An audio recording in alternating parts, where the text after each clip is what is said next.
This is the lecture outline. I will just give certain introduction about microwave remote sensors, and we will also see a different family of microwave sensors. That is that consists, radiometer, altimeter, scatterometer, and the imaging radars. These are basically synthetic aperture radar or real aperture radar, or sometimes even the ground penetrating radars. So we will look at the different advantages of imaging radar and different characteristics of radar data analysis and processing. Then we will also review through certain spaceborne SAR missions. Many of these SAR missions are existing. People are really utilizing their data for various applications of SAR data. So let us go to the first slide. Here you can see one image. I don't know how it goes. No, sorry. Look at the left hand side and right hand side image of planet Venus. The left one is an optical image, and right one is a radar image. And see the difference here. Until 1978, we viewed Venus like it is shown in the left image, and in different hues of hues in optical images. And until a radar is operated in Venus, we didn't see the actual picture of Venus as it sees. It has lot of superficial features there, volcanic in origin, lot of lava flows. Venus is a very hot planet, lot of volcanic activity, and all those details we could see only when we sent a S-band radar to Venus in 1978. And probably this begins the era of microwave remote sensing on Earth. Okay, these microwave sensors can be categorized into passive sensors and active sensors. And passive sensors are basically the radiometer. We'll look into it what radiometer is. Basically, they measure the emissivity of targets. They measure the emissions, and there are active sensors. So they measure the scattering or the backscattered response from targets. So those active sensors can be non-imaging like scatterometer and altimeter, and they could be imaging sensors like a real aperture or synthetic aperture radar, and a ground penetrating radar also. Ground penetrating radar, sometimes people... I request you, sir, to go for the presentation mode. Okay. That's slide presentation mode. Yes, sir. Thank you. Yeah. Is it okay? Yes, sir. Okay. Yeah. Sir, yes. Okay. Thank you for informing. Okay. So let us look at the electromagnetic spectrum of Earth's atmosphere. I think most of you have seen this. But we'll see it in a different perspective now. So there are various absorption bands here, and there are also regions where atmosphere is relatively transparent to any incoming radiation. So these regions are called atmospheric window, and these windows help us doing remote sensing within these bands. Okay. From very high frequency to low frequency, the scaling is here, and corresponding wavelength is also, you can see it is in opposite order, very low wavelength to high wavelength. These are the regions where optical remote sensing happens. This is the atmospheric window, and this is the region where the atmosphere is almost transparent to these bands. Okay, so these are the regions of microwave and radio waves. Okay, microwave basically it doesn't have a very distinct boundary, but for all practical purposes, it starts with 1 millimeter to 1 meter or so wavelength. Okay, so this is a region where microwave remote sensing happens. In this region, actually the solar radiation is mostly interacts with the molecular transitions or the molecular structure of the target, and here the signal is more dependent on the target structure and the target dielectric properties. So this is why this microwave is different. This optical image, it is like a photograph of yours is optical image, and microwave you can relate it with let us say one ultrasound image of yours. So both have their own benefits, and together they give better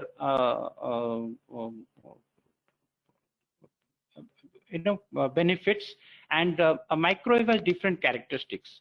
If you look at this spectrum in this spectra at this region closely, then we can see at various frequency ranges, you can see different this transparent regions and absorption bands.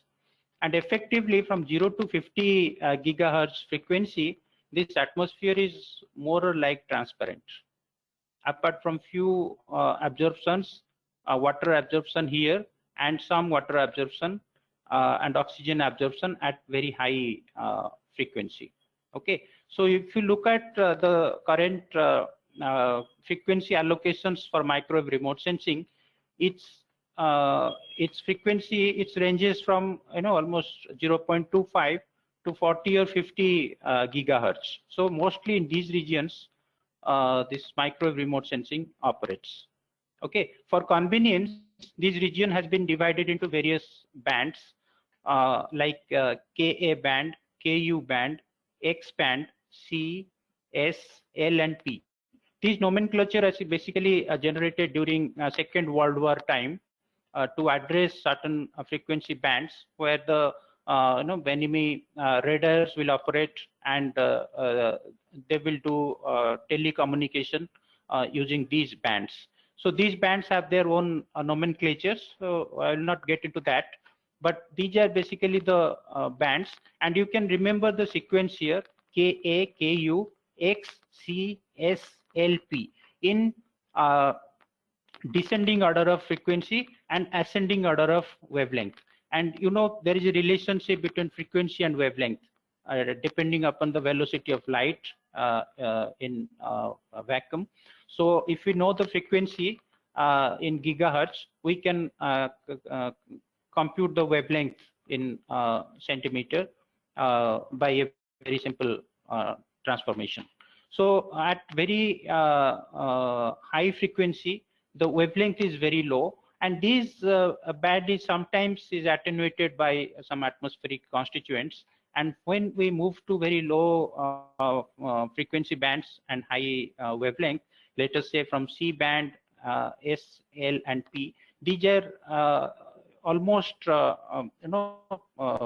the transparent to atmosphere, so they are not deviated with any atmospheric phenomena. So these are the regions where remote sensing takes place. You can see this your some of the telecommunications like your ATM machines, they work in these regions, Ka and Ku bands, and some of the even the data downlink from satellites also happens in this Ka, Ku band. And if you have experienced in a very heavy rainy day, your ATM sometimes gives trouble, it fails. So that is because at this wavelength, at this frequency, the effect of this H2 absorption spectra is there, so it gives some disturbance in here. And when you move to high to low frequency bands in remote sensing perspective, the payload antenna size is increases and it requires more power for operations. So operating a L or P band antenna, it requires a lot of power and it will be heavier compared to the X or Q band antenna. So most of our remote sensings are so far confined to the Ka to C band. And only recently, with the development of other technology and miniaturization of electronics, people are thinking for L band and P band type of remote sensing that we will see in later slides.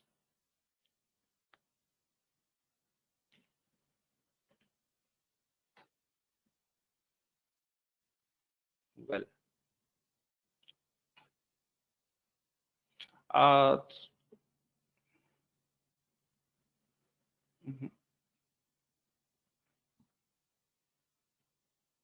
okay. One of the passive sensors is radiometer. Radiometer is passive sensor. That means it doesn't transmit anything. It only receives the emissions from the surface, whether it is water surface or land surface. And radiometers are considered to be very, very sensitive to the brightness temperature of a target. Okay, brightness temperature is not the actual temperature.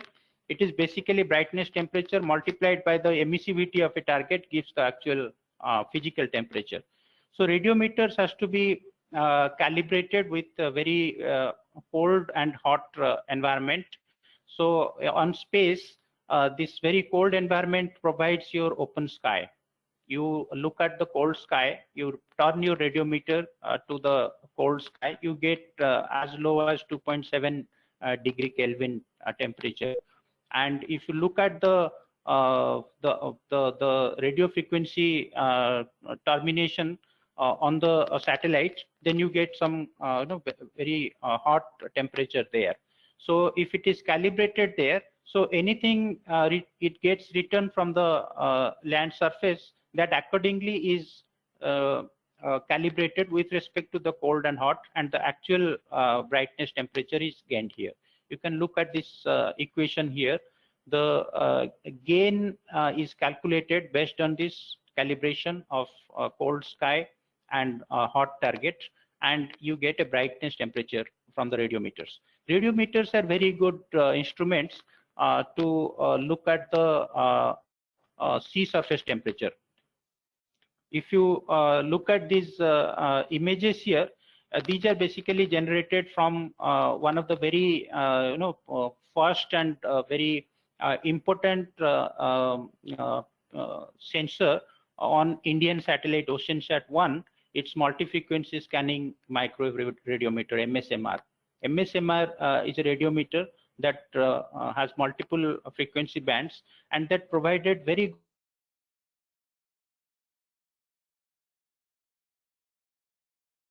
estimation of sea surface temperature.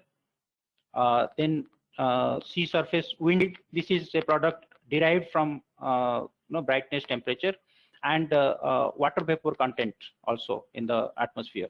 So these products could be generated using radiometer. And radiometer is very widely used to monitor the sea ice distribution in the polar region also. So these are the utility of radiometer. And radiometer has very good land applications. Many of you might be knowing that the retrieval of large-scale soil moisture is based on radiometer data, because radiometer gives you very accurate measurement of brightness temperature. And you know when water goes into soil, then its brightness temperature changes, and it is very sensitive to the water content, the brightness temperature is. So when you can inverse a model, then you can generate this volumetric soil moisture content on a surface. Only limitation is this radiometer provides a relatively low resolution data. Very high resolution cannot be attained through radiometer. It's being a non-imaging SAR, non-imaging radar. Its footprint is the swath. Footprint is the also called the swath. This is the resolution, and with a very narrow footprint, you will not be able to cover a large area on any surface. So its resolution is poor. But this kind of soil moisture product is very, very important for feeding data to regional climate models and monitor certain phenomena like the one here shown. One cyclone is monitored through its distribution soil moisture. Before the cyclone, the soil moisture level was low. During the cyclone, heavy rainfall happened and flooding happened. So you can see that impact there. Then after the cyclone is dissipated and rainfall is gone and water is drained out, again you get low soil moisture. So these kind of events also can be very well monitored using remote sensing radiometer data. Then this is one example of radiometer application on planetary surface on Moon. This is a radiometer in China's Chang'e 1 mission, and it has generated the physical temperature map of Moon for the first time at a very good resolution. So these are the applications of, and once you know the physical temperature distribution, you know the properties of various materials over there, and it leads to many other scientific findings also. Then comes altimeter is another microwave sensor. Altimeter, as the name suggests, it measures the height of measurement. Height because of, and let me tell you one thing, this radiometer, altimeter and spectrometer, they are the microwave sensors. They can look at the nadir, then vertically down to the ground. Whereas SAR and other imaging payloads, they cannot look on the ground directly at the nadir. They have to look towards the side of their orbit, so that they are side-looking sensors. These are nadir-looking sensors.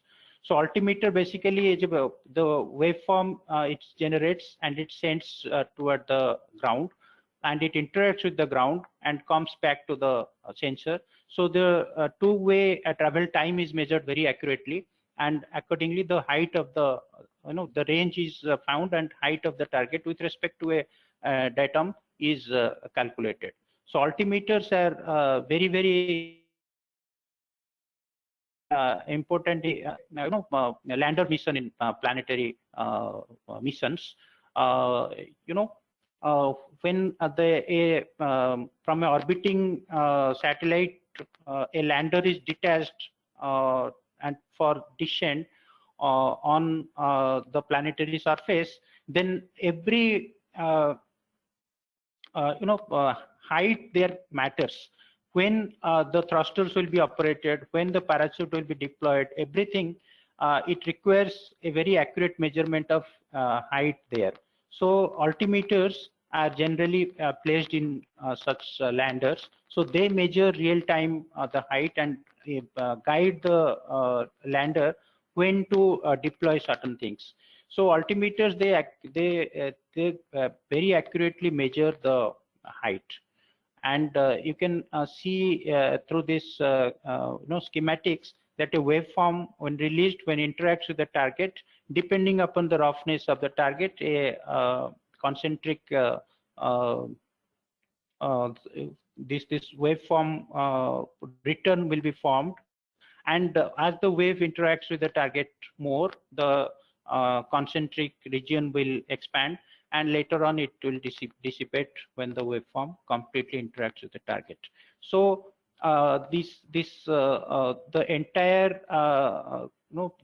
travel time for this entire waveform, which also forms the footprint of the altimeter, is calculated, and average of that is calculated for the actual height of that target, actual range distance of that target. So altimeters are used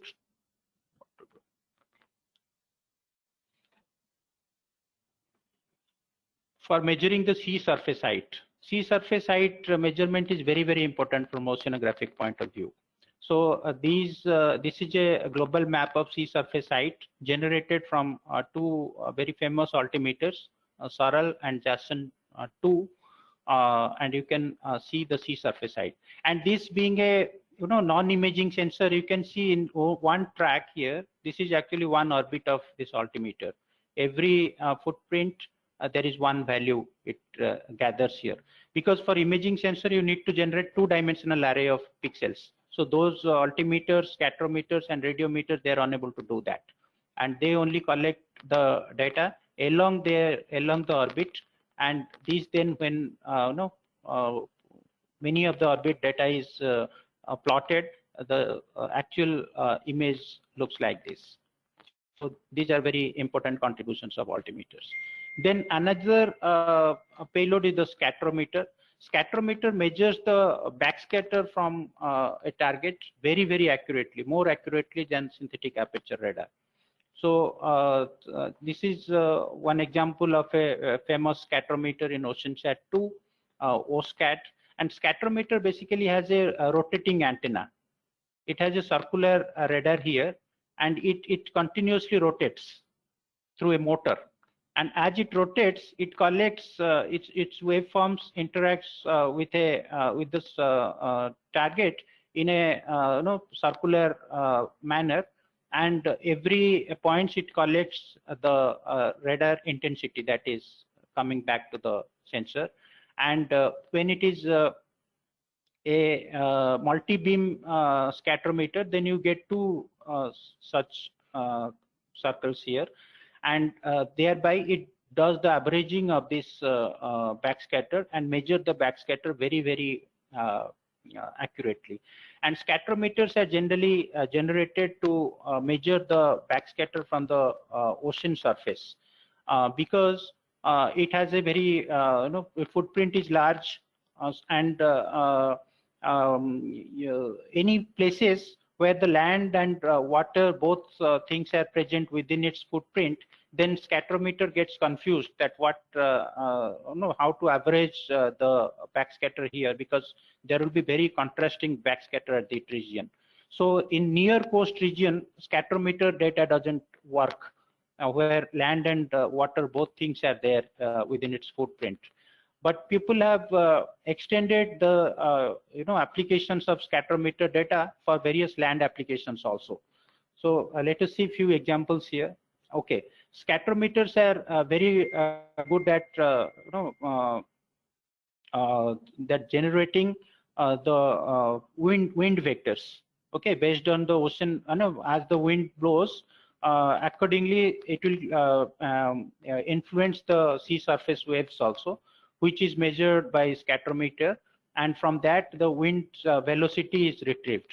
And few examples of wind vector corresponding to cyclones are shown here. So scatterometer has a very, very important role in predicting the movement of cyclones and the velocity of wind it generates. And some of the land applications of scatterometer, those scatterometer were developed for ocean applications. Nobody knew that it will also contribute to the land applications, because people are very innovative. They use all kind of data for all applications with very innovative thinking. So in for land applications also, scatterometer has shown very promising things here. People have used scatterometer data for monitoring the rice plantation in Punjab region also. And you can see the surface inundation map. Whenever there is a cyclonic rainfall or maybe a torrential rainfall, heavy rainfall, then the backscatter, land surface backscatter at a larger scale, of course, larger spatial scale, it changes rapidly, and scatterometer is good enough to capture that. And that is also one good use of scatterometer data. So basically, I'm not dwelling much on these payloads, because these instruments itself is in entirety, they are entire discipline of microwave remote sensing. So combining everything, all details in one lecture with that. So I just told you the basics of radiometer, altimeter, and scatterometer. Then we'll spend a little bit more time on imaging radar. These are basically the real aperture and synthetic aperture radars. So if you look at the principles of radar basically it starts with a antenna. It's basically a frequency generator supported by antenna, so that concentrates that frequency that forms and makes a waveform which propagates towards the target, and it interacts with the target, and a portion of that comes back to the antenna. So radar measures the strength of the return signal as intensity and the time delay between the transmission and reception.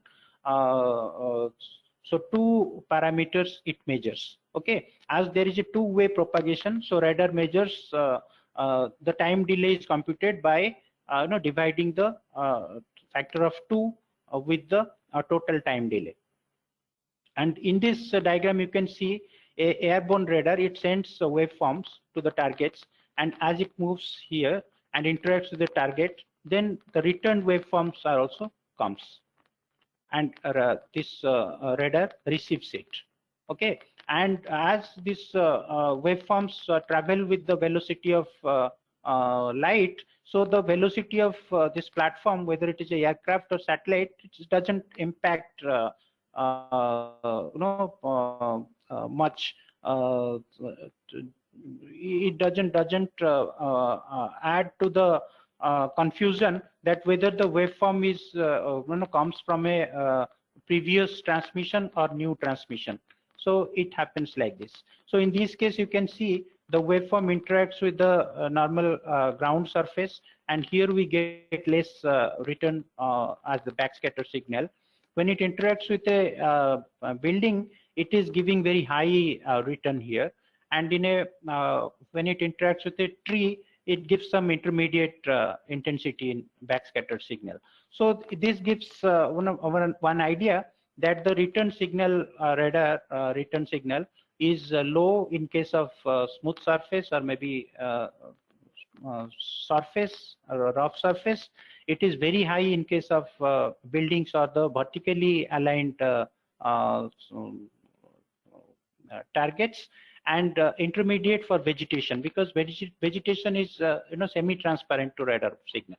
And this intensity and time delay can very well be represented in this circular coordinate system. And basically, as you know, this wave basically it is a sinusoidal wave.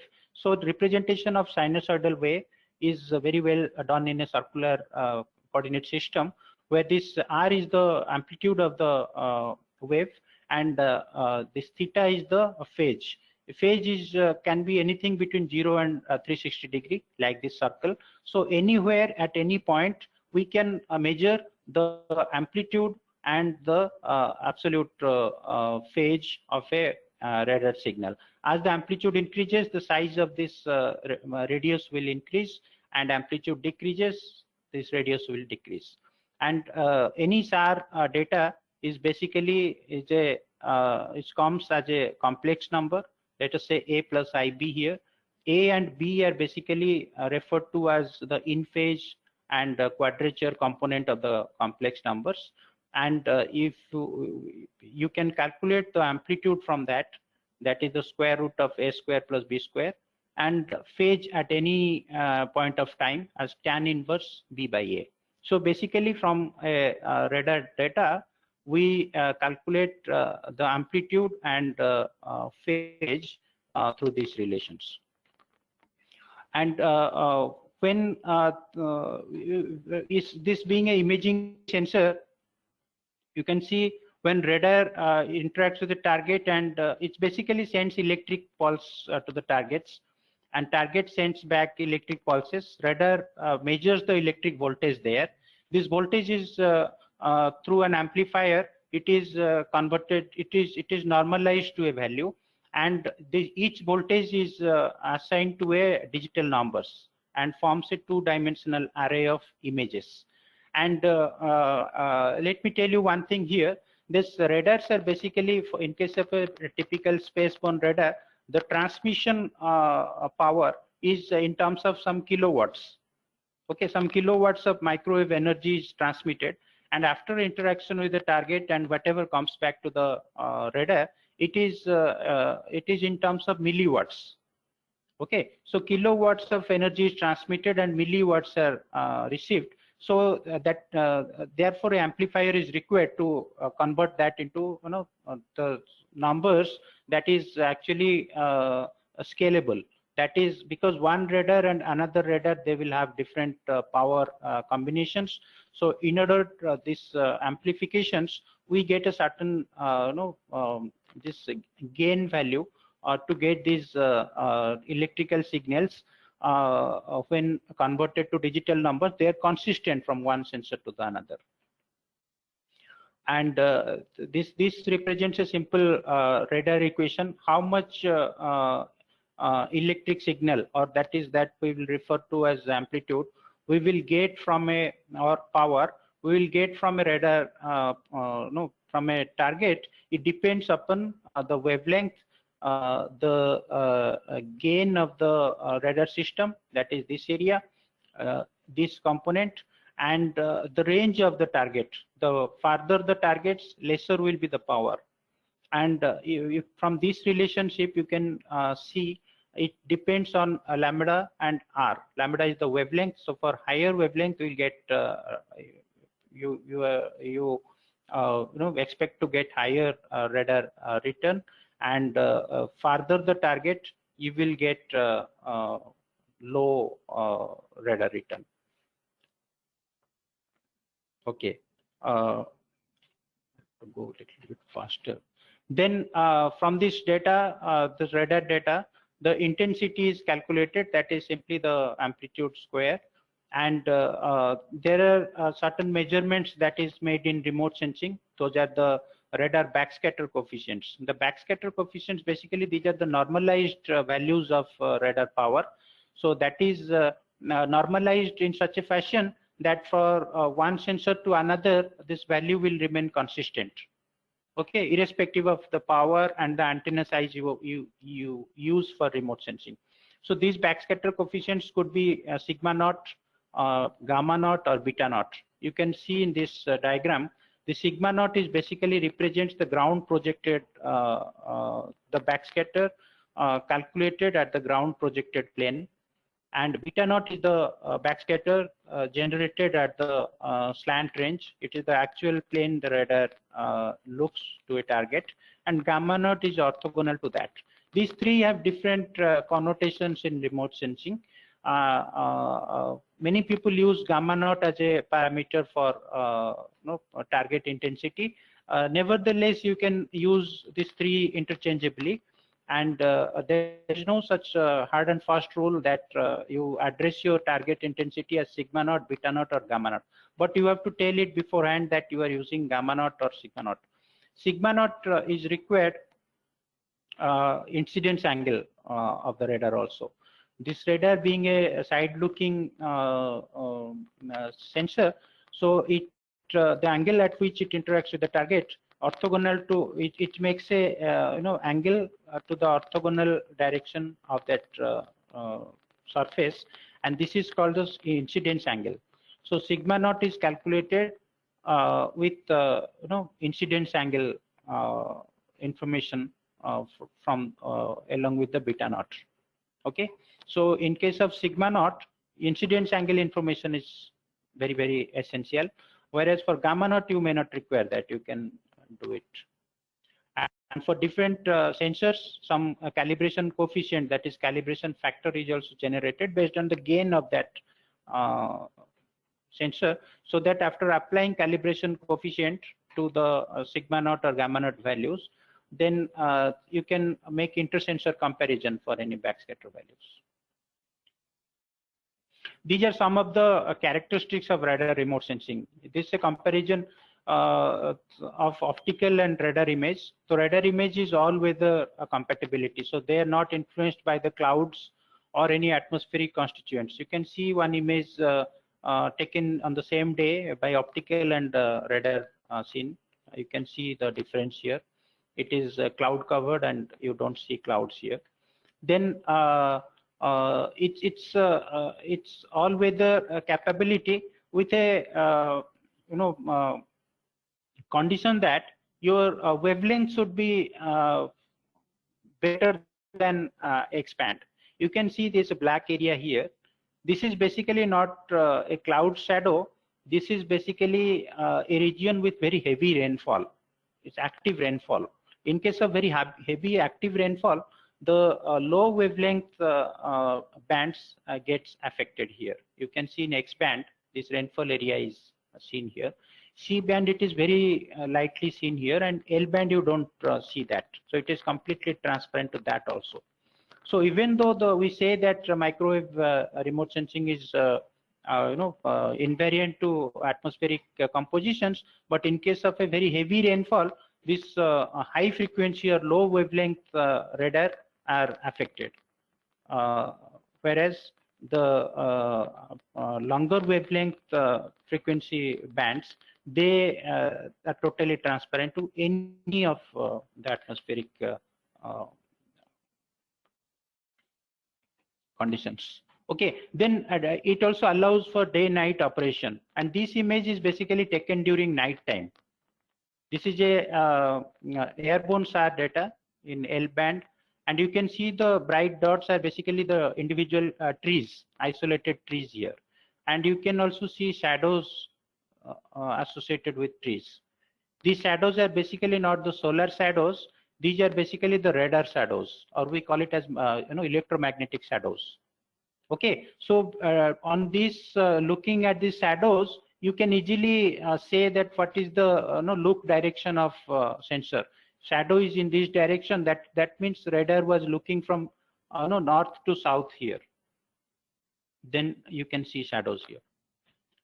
And it also it has no atmospheric constituents, so that allows you directly compare the multi temporal data sets as without bothering about atmospheric corrections here, like we do for optical remote sensing. So whatever changes you see, these are basically the changes pertaining to the targets, not due to any atmospheric phenomena. So radar data allows us multi-temporal analysis in a much easier way than the optical remote sensing does. And it is also sensitive to dielectric properties. Dielectric properties basically the electrical permittivity of a target. It is a target to property of a target that holds electricity and enhances its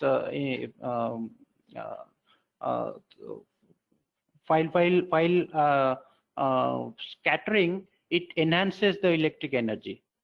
This is the dielectric property here. So water has highest dielectric constant. That means anything that is mixed with water will give you a very bright, very high electrical return. So you look targets brighter in SAR image.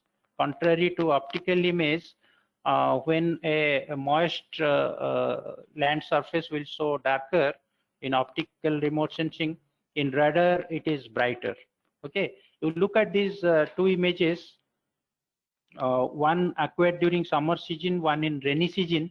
This is a forest patch, so you can see the brighter target because of the vegetation, but surrounding to that, this agricultural land, it's in summer season they are dark, and in rainy season they are very bright. That is because it holds a good amount of moisture at this time, and due to the high dielectric constant of water, you get very bright signal here. So this actually hampers your detectability of bare soil from vegetated land. So this radar signal is very sensitive to dielectric property. Any conducting material and many of these chemical compositions, they have higher dielectric constant, so they are brighter in target in radar return. Then it has sensitivity to surface roughness. Surface roughness plays a very vital role in radar remote sensing, radar data. Look at a reservoir here. When the wind speed is relatively low, just 2 meters per second, and look at the wind direction here. Your radar is looking at this direction from east to west.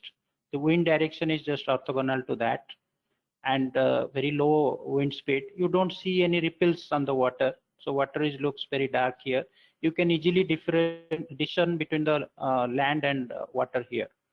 But as the wind speed increases, there are ripples forms on the water, and radar is very sensitive to that. So radar gives very higher return in this region, and eventually at a very high wind speed of 3.6 meters per second, you don't see any difference between land and water here.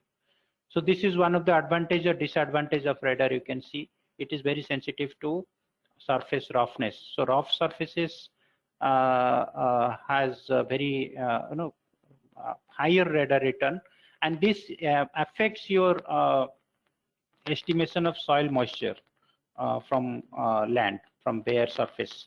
If surface, because soil moisture is retrieved based on the enhanced radar return from dry to moist soil. But if roughness is also involved there, then you also get higher radar return due to surface roughness. So that has to be resolved before you estimate soil moisture from radar data. And if you look at the surface roughness criteria here, you can see the rough surface is dependent on wavelength of the target and the incidence angle at which it looks towards the target. So the same surface, which is rough for let us say a smaller lambda, can be a smooth for larger lambda. Okay, so a rough surface which is rough in C band may not be as rough in L band. It indicates so. And also the incidence angle at which, whether it is near to the radar line of sight or far, so accordingly its roughness also will be changed. So in case of retrieval of roughness, this image has to be calibrated based on the impact of theta, this near and far range incidence angles for any retrieval. And roughness is basically measured with respect to the RMS height of these undulations on the surface and the correlation length. Correlation length is how far a RMS height prevails. So these two factors are very, very important factor that is retrieved during soil moisture retrieval algorithms. So you will learn when you do such exercise. Then radar also allows us for very accurate measurement of displacement through a technique called interferometry, where two radar images are acquired over same region with different spatial baseline, and based on this separation, this any displacement on land is calculated. So this is one separate topic actually you will come across when you learn interferometry. Then radar target is very sensitive to man-made targets. Okay, in regions, this is a dry region in Jaisalmer region, and you can see a lot of electric wires gone there from the windmills, and these things you hardly see in optical image. But radar is very, very sensitive to these targets. These are metallic targets, and also there are electric poles, windmills, and some buildings also. Those things are very, very clearly seen in radar more than optical remote sensing. Then radar is very sensitive to target structure and orientation. In this image, actually, I have tried to show that these are urban regions, here, here, here, here. Some of the urban regions look different, some others different. That is because of its orientation. The buildings, they are orthogonal to the radar line of sight. So they gives very higher radar return compared to the one they are oriented at an angle. So the oriented targets have different behavior compared to the orthogonal targets with respect to the radar line of sight. So radar signal is very sensitive to the target orientation. Then subsurface penetration. These two images are from the same region. You can see the lot of geological features you can see in a radar image than in optical image, which is overlain with a layer of sand here. Okay, so it is only because radar penetrates the sand surface and gives you information about the underneath structures. You see lot of structures here. Okay, and this penetration depth is something to do with the wavelength and the dielectric values of a target. Also, it is dependent on incidence angle. Okay, so longer the wavelength, deeper will be the penetration, and higher the dielectric constant. Dielectric constant also has a it has a lossy term also. That is the attenuation from dielectric substances. So higher the attenuation capability of a lossy surface, like water has high dielectric and high, it's a lossy surface also. So you get lower the penetration there. And at near range and far range, the penetration depth also varies. At a very steep incidence angle, you expect higher penetration compared to a shallow incidence angle at far range. Okay, radar also has penetration capability, can be seen in vegetations, the dry snow and dry sand. These are basically the targets where radar penetration is very prevalent here. This is self-explanatory. You can see as the wavelength increases, the penetration increases, and you get more better information about the underneath surface than a shallow than a low wavelength area. Then this is also sometimes helps in studying the flooding within canopy. This is one very thickly vegetated area. Okay, and a river is passing by. You don't see the ground here, only river is seen.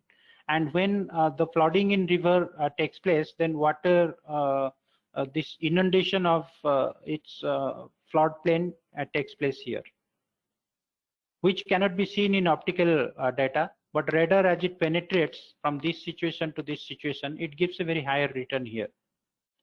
And you can see the extent of inundation within the forest canopy. So radar has that kind of properties that is very useful in studying the inundation extent in many areas due to flood or cyclone or tsunami, whatever.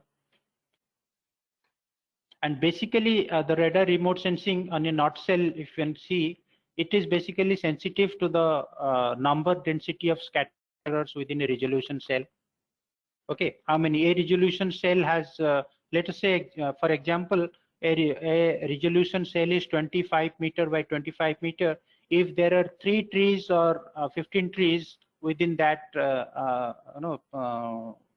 grid, you will get very low to high radar return. So it also it is very sensitive to the how many scatterers are present within a resolution cell. This is radar is sensitive to the size of the target. Okay, smaller size targets will interact with smaller wavelength and larger size with larger wavelength. For example, in a tree, if the leaf size is, let us say, 10 centimeter and wavelength of L band is 24 centimeter, then these leaves will be completely transparent to L band signal. The 24 centimeter signal. 24 centimeter signal will interact with the branches and trunk of the tree, whereas the smaller wavelength signals like C band will interact with the leaves, and they will keep on interacting there. They will never come to the trunk of the tree. They will never penetrate to the trunk of the tree. So the size of the target is also very, very important. Then dielectric constant. Two objects with different dielectric constant will have different radar return. Then also we saw that the shape and size and orientation of the targets also has something to do with radar return. Okay, orientation of the target also very, very important. Having saying so, we will show some of the very radar basics. The radar has a instrument that looks to the side of it to get the data, and while traveling along the flight path and radiating this antenna at different these transmission cells, it gets a three-dimensional array of pixels, which is stored as an image. Okay, this is a simple case of a real aperture radar system. You can see this line is called the Nadir point, sub-satellite point. Okay, and this is the ground track of the radar. This is satellite path, and this is the yellow colors ellipse is the radar footprint. This is the near range and this is the far range. Okay, along this direction, that is along the direction of the satellite, we call this direction as azimuth, and perpendicular to that, this direction is the range. So near range, far range, and at what incidence, at what angle the radar that waveform interacts with the target, that is called the incidence angle. And between the near range and far range lies the swath of this radar. So this is the geometry. And depending upon the radar looks left or right, you get the targets like this. These two images are acquired at two different look directions of radar. You can see this target, its shadow is in the north-south, this shadow is at the south side. So this is viewed from this direction, south to north, and this is viewed from north to south direction, you can see. So they look very different in radar data. So in order to understand the complete characteristic of the target, the observation from different look directions is also very, very important, as this is a side looking radar. For nadir looking like optical, you don't encounter these kind of things. Then something like spatial resolution also very, very important in radar. You can see a high resolution and medium resolution data, how they differ. You get finer details in high resolution data. This resolution is basically that you need not look at the complexity of these diagrams. It's basically the pulse width, that is, or maybe the pulses of radar waveforms are sent. Okay, first of all, the radar waveforms are sent in pulses, not continuously to the target. Okay, that pulse has a time length. Okay, 2 microsecond pulse or maybe 1 microsecond pulse. So this determines the width of the pulse. So pulse width is it determines what will be the resolution of the target. Smaller pulse width will have better resolution. They can differentiate between two targets, and larger pulse length will have low resolutions. Then there are regions of near and far range of a target. Okay, at near range, this resolution will be better compared to the far range, that it says. So when you want to achieve a high resolution, your pulse width also you have to manage the pulse length, and also at near range you can handle the incidence angle to get a control over the resolution, apart from many other parameters. Then radar being a side looking sensor, you see the targets in a slant range image, just like you see the ground sitting on the window seat of a aircraft. So this is basically the slant range you are looking at. And while for remote sensing purposes, the slant range image must be converted to the ground range based on the incidence angle information to see the targets at its natural perspective. Then geocoding of image, it is very similar to the optical imaging, so I'm not dwelling much on this. So geocoding gives you the better handle over your ground verification locations and contextual information, and merging one image with the other. Then there is a very striking difference between two major SAR systems, a real aperture and synthetic aperture. Real aperture radar, basically it's a very simple radar, and it moves along the flight path, looking at the ground and imaging it, and the size of the antenna determines the resolution of the image here. The larger the antenna size, better will be the resolution. Okay, so in earlier days, real aperture radar, this is by principle of radar. So in earlier days, this real aperture radar were conducted, and the resolutions were of the order of several hundreds of meters for SAR data. And they were not capable of using, addressing the local level variations or maybe classifications for targets. And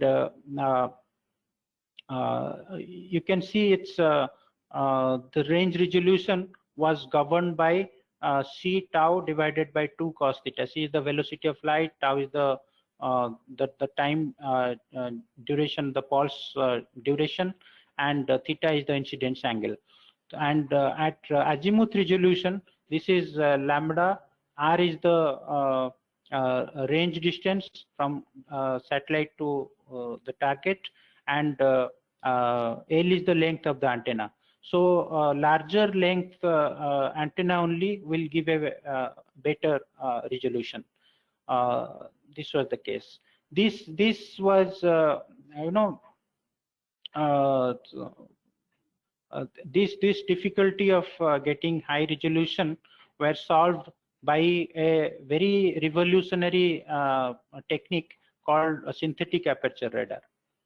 Synthetic aperture radar, now instead of this radar, as it moves, its swath also moves here.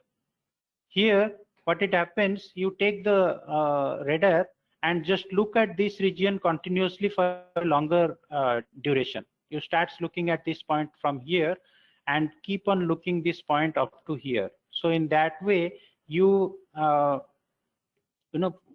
make more focus on this target. Okay, so this target, while you increase the exposure time of this target, you get high resolution here. So, and synthetic aperture also proved that the smaller the radar size, more number of focused sub images will be generated on this region. They can be added up to get a very high resolution. So the entire gamut of radar range resolution were changed. Now range resolution, the L from denominator, it come to the numerator. So smaller the antenna size, better is the resolution now. And by looking at a target for a longer duration of time, increase the exposure of the target, and high resolution imaging could be possible using synthetic aperture radar. So synthetic aperture radar was one of the most revolutionary changes or inventions in microwave remote sensing. So today we get very, very high resolution satellite data. We look for at identifying even the fallen debris of a spacecraft, aircraft, or the very small targets like even the mines hidden underneath the forest or maybe the ground surface. So those things also we think of because of the synthetic aperture radar, and so see the enemy vehicles, planes at a very high resolution. A lot of things are there. And this radar data, as it is a side-looking system, it also encounters with various effects of this surface topography. So, so this topography can be corrected using various techniques. If you have a good digital elevation model, then this topography also can be compensated for. And you can see here, these topographic undulations are removed after the Stern correction of SAR data. So this is one of the processing steps in SAR data. Then let us look at the wave polarization. The SAR, the radar data is sent at a polarization. It is not that it is randomly, just radiates from the antenna. The antenna controls the polarization, and while doing so, it gains better handle to manage the waveform. At what polarization it is transmitting, at what polarization it receives, and properties of that polarization with the interaction of the target, the radar can observe very well. So there are different sets of polarizations.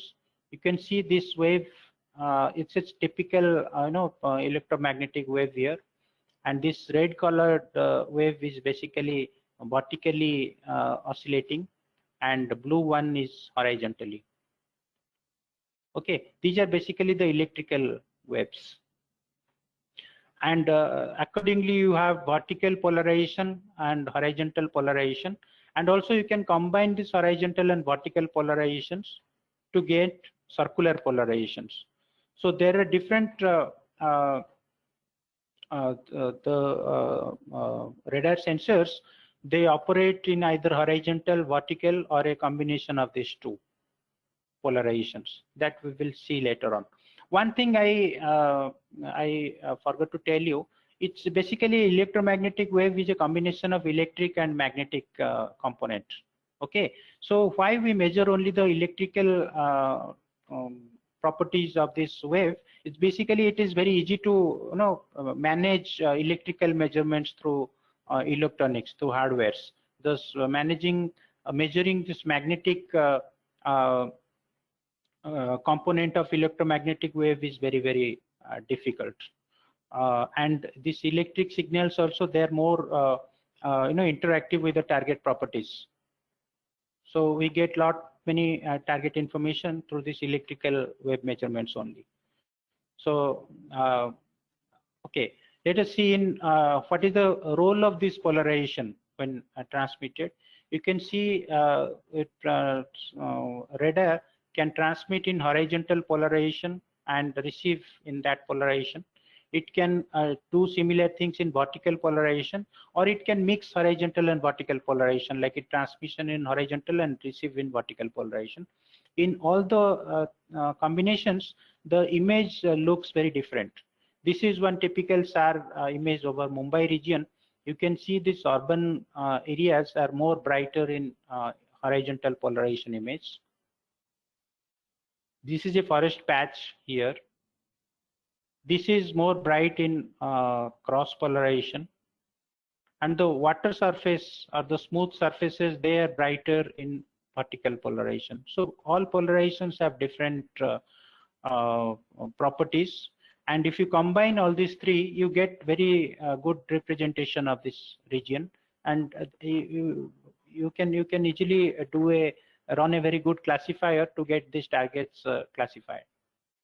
This I've seen with optical image here. You can see some more details are seen in the SAR image. Okay, so that is what the benefit. So combining these two, you get even more better information. Then comes to the speckle noise. Speckle noise, basically the very basis of this electromagnetic signal from a slant geometry is the generation of speckles, because there will be multiple scatterer within an image pixel. and these scatterers are separated at a different range distance from radar. And if so, then the return signal will be a constructive and destructive interference of waveforms from these scatterers within a resolution cell. So that gives a very salt and peppery appearance of radar data. So that is called a speckle noise. So speckle noise are not seen in optical data. And this speckle noise has to be minimized. You cannot remove this speckle noise, but you can suppress this through various filters. So these speckle filters are very, very, these are indispensable part of SAR data processing. So various speckle filters have shown various advantages over one over the another. And you can see one with the speckle filter, you achieve better image classification. This is one SAR data just south of Mumbai region. And if you do the image classification without applying a speckle filter, you get a classification result like this. And after applying two different speckle filters, you get classification accuracy. And if you are conversant with image classification, by just looking at these images, you can predict that this image, these images gives much better classification accuracy as compared to this one. So this is the use of speckle filters. Okay, let us see some of the SAR missions that is operated or presently operated or maybe planned in future for terrestrial and planetary missions. It looks very clumsy, this slide, lot of satellite pictures I put here, but I have categorized it into some polarimetric SAR systems.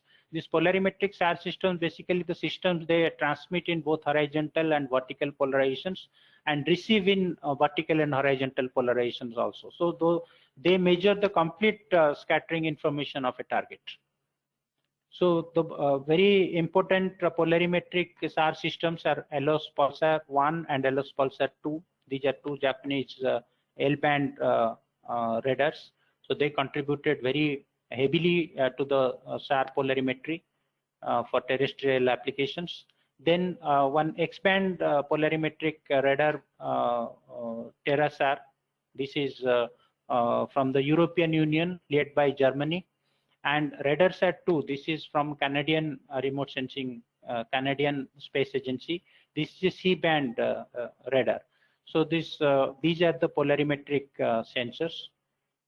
Then there are also single and dual polarization systems. Out of these, this ALOS-2 is and RadarSat-2. These two systems are operational now.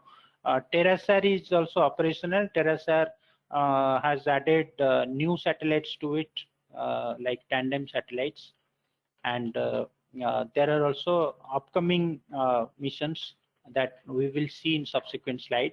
And there are also systems with single and dual polarization, like CSAT, then ERS from European remote sensing satellites, then Japanese JERS satellite, RadarSat-1, this is the Canadian satellite, and Sentinel-1A, 1B system. Many of you must have been using these satellites. These are very, very useful satellites by ESA.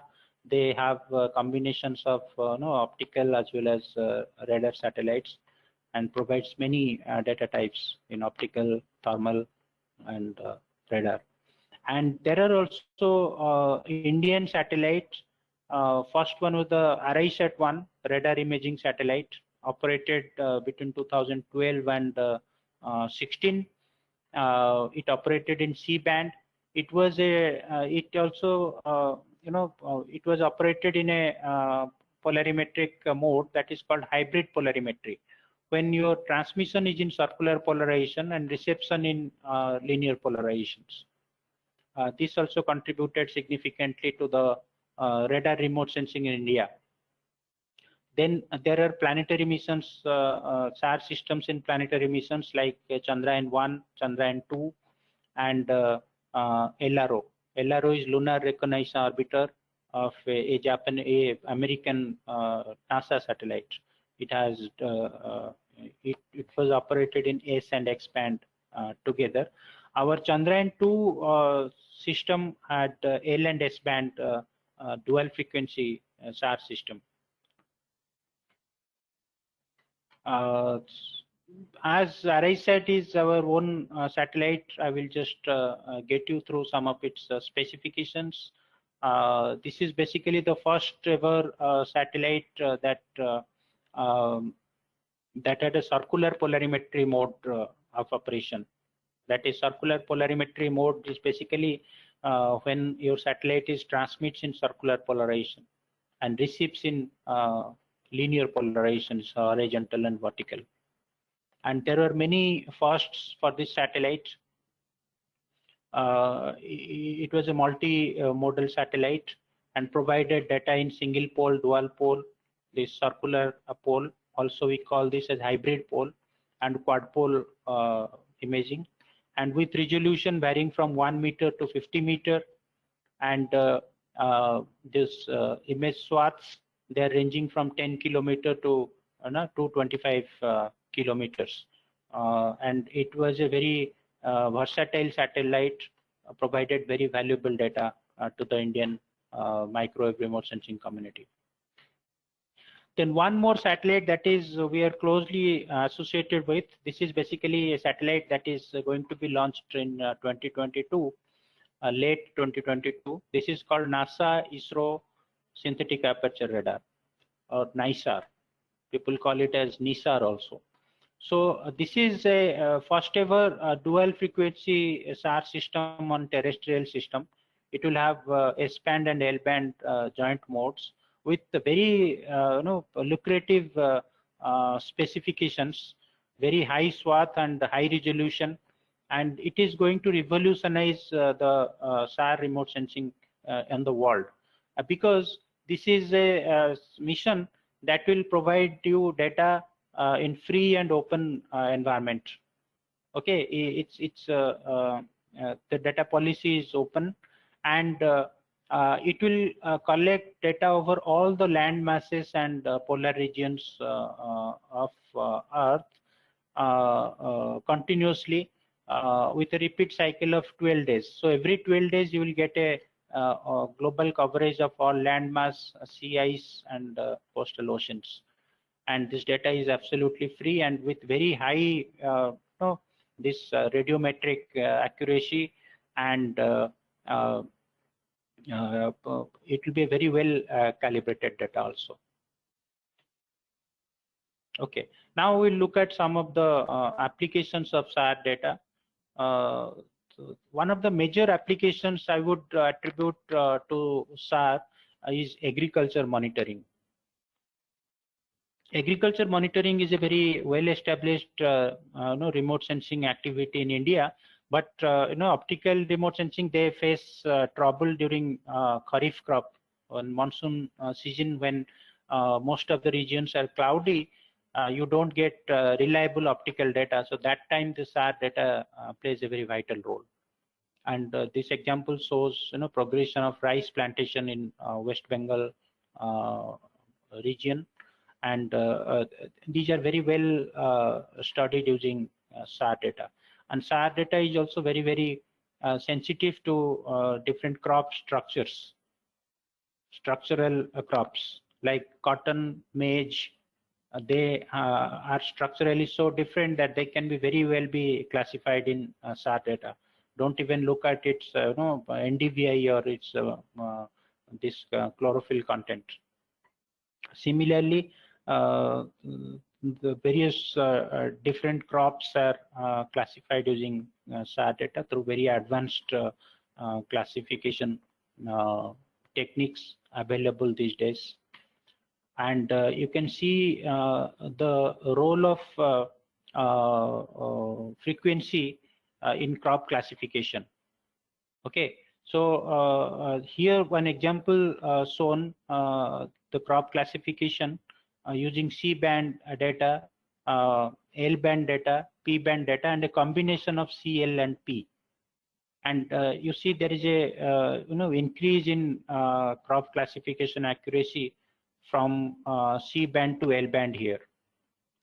Okay, so L-band is more amenable to crops of higher vigor, and it gives very high classification. And you see the number of the amount of the speckles in the classification is much more less in compared to C-band in L-band.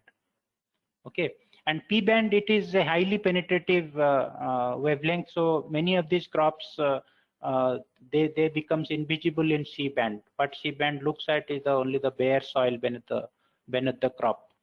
So P-band is not so good for crop classification, but nevertheless, if you combine different frequency data, you get a very good classification accuracy.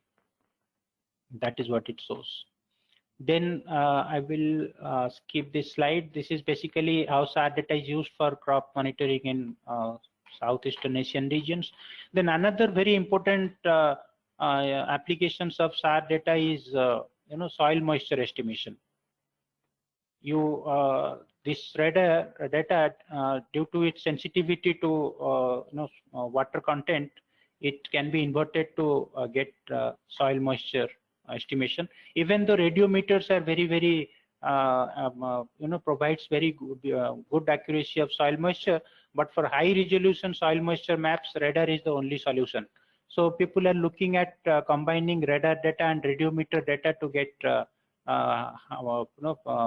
high accurate as well as high resolution soil moisture maps. There are also very good applications of SAR in forest mapping, particularly this forest cover mapping, because of sensitivity of SAR signal to vegetation canopy and its stems.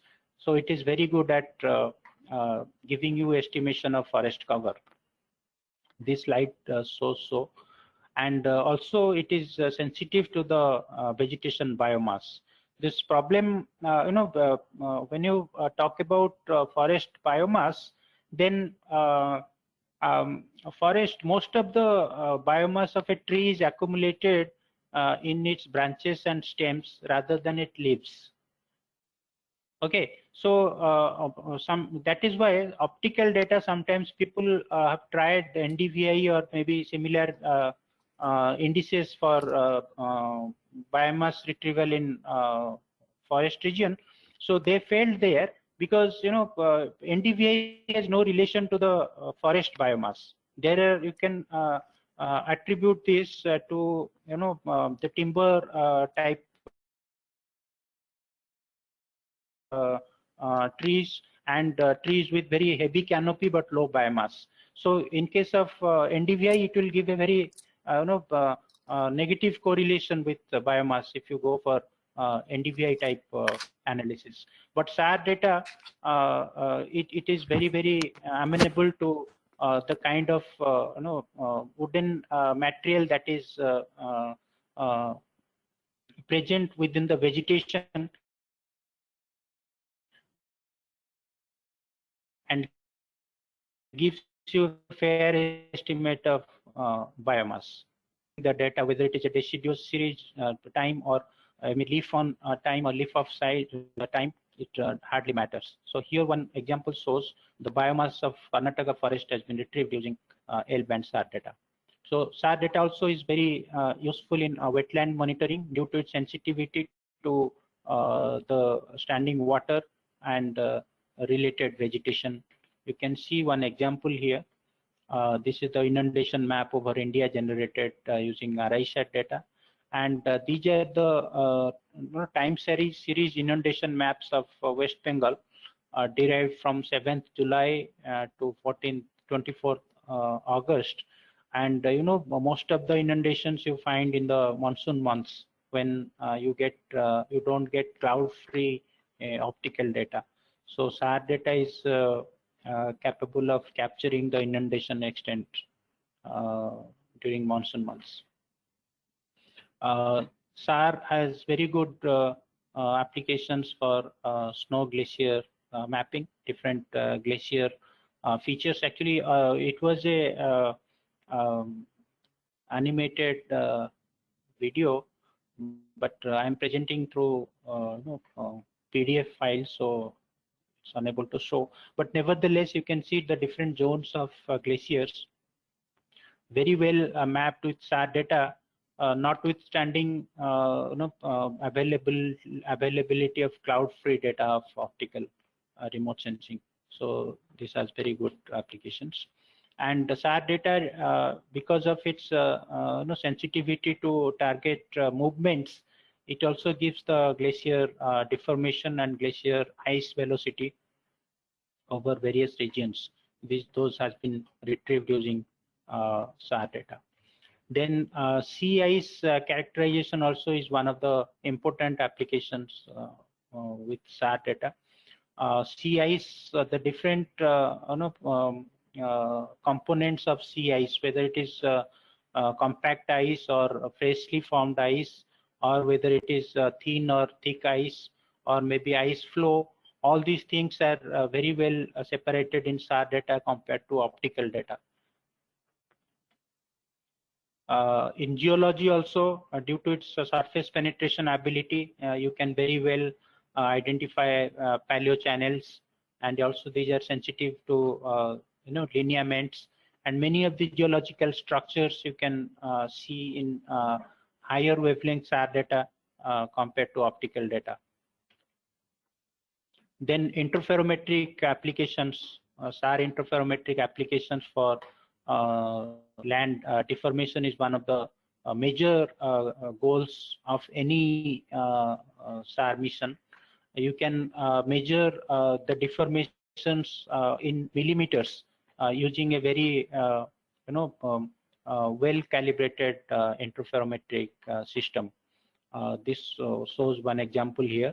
Land deformation due to earthquakes, land subsidence, and landslide, everything, and any volcanic deformations also. All these things can very well be studied using SAR interferometry.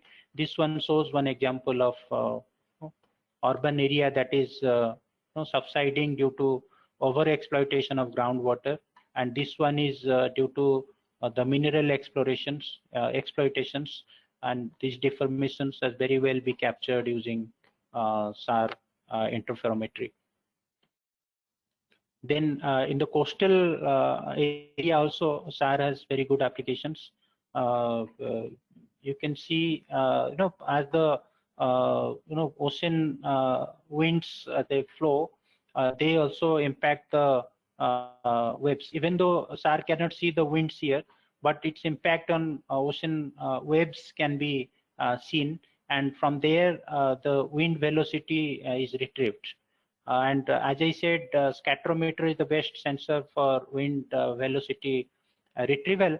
But I also said that in coastal regions they don't work, and also scatterometer gives you very low resolution data. So if you require a high resolution wind vector, and that too along the coasts, then SAR is the only option.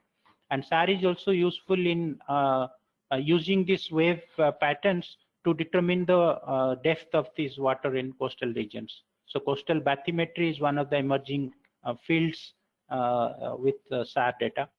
And as you all know, SAR is very sensitive to this ships on water. It looks as a very bright targets on SAR data. So a lot of algorithm has been generated to detect and characterize ships on ocean. Then SAR is also very sensitive to oil spill and oil slicks. Oil coating on water basically dampens the waves there. So this region looks very smooth compared to the adjacent regions. SAR doesn't detect the oil physically, but the effect of oil that dampens the wave, that is the idea behind oil spill detection on SAR data. You can see when there is oil film is there on the water, the wave RMSE heights will reduce there.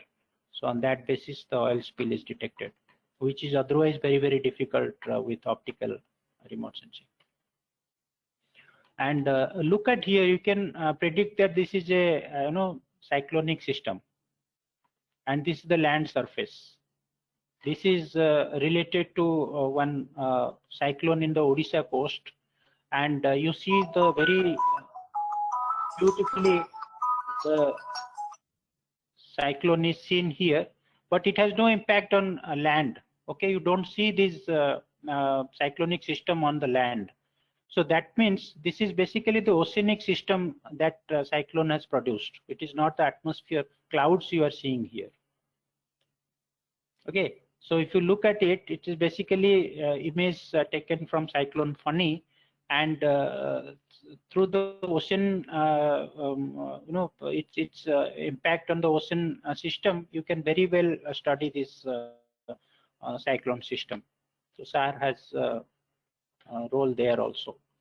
Then, as I said, SAR helps in retrieval of coastal winds in a very high resolution, and this is very, very important in case of a cyclonic system, when every continuously this wave this wind vector has to be monitored. So SAR helps there. Their scatterometer fails. And in case of planetary systems also, the SAR has a lot of role there. SAR has been instrumental in physically identifying this planetary water ice on the moon, in the moon lunar dark regions, these permanently shadowed regions. There are some locations where water exists in the form of ice. So those water ice, can be detected using SAR data, and the major scientific findings of Chandrayaan-1 mini SAR, and now it is Chandrayaan-2 L and S band dual SAR, is to identify this water and characterize it in terms of its quantity and its distribution. See some examples there. When Chandrayaan-1 mini SAR detected water and reported it in publications. Then another imaging radar payload is ground penetrating radar. Actually, this itself is another subject. I don't want to dwell much on this, but this GPR is something is very, very being used these days to understand the subsurface structures matters there. It is basically radar placed on the ground. It transmits waveforms in pulsed or continuous manner, and you get this kind of pictures from surface to the subsurface. Various facets of various features are seen, and if you understand the frequency at which it is happening, you can interpret what are these features basically. So that is basically the science of GPR. And one of the classic example of GPR is a radio sounder in a sensor that is called shallow radar system, or SARD, on Mars surface. So this is basically this surface, this GPR, or this is basically a spaceborne GPR, was instrumental in finding large deposits of water and other volatiles on Mars surface. So on the nutshell, you saw the microwave sensors are very, very they have very high potential in for various applications, which otherwise difficult with optical remote sensing. But this doesn't undermine optical remote sensing. Optical remote sensing has its strength in other fields, and both the remote sensing, if someone knows this microwave and optical, so they can address many applications in remote sensing. So I will end here with this. Thank you for your attention.